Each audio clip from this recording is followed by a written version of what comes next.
Kebanyakan orang dia suka menilai personaliti seseorang berdasarkan anak nombor berapa. Contoh anak nombor 1 macam ni, anak nombor 3 macam ni, anak nombor 5 macam ni.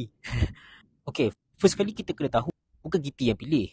Kita ni anak nombor 2 ke, anak nombor 3 ke, anak nombor 10 ke. Dan pada saya macam ni lah, benda yang kita tak boleh pilih dan benda kita tak boleh ubah, dia tidak boleh menjadi sandaran yang kuat untuk menilai personaliti seseorang.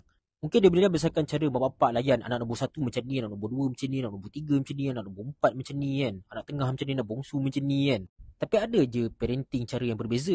Tak semua cara parenting sama. Dan hujung-hujung dia, semua balik pada diri seseorang tu juga. Contoh lah, kadang orang kata anak bongsu. Anak bongsu ni dia tak macam anak besar, selalu kena jaga adik-adik. So dia ni tak power leadership. Salah. Sebenarnya anak bongsu boleh je nak power leadership. Kalau mak bapak dia train dia leadership.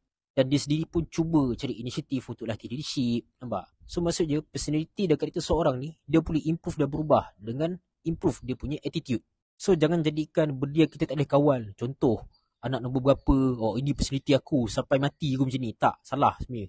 Kita boleh ubah karakter kita boleh ubah attitude kita untuk jadi lebih better. Alright?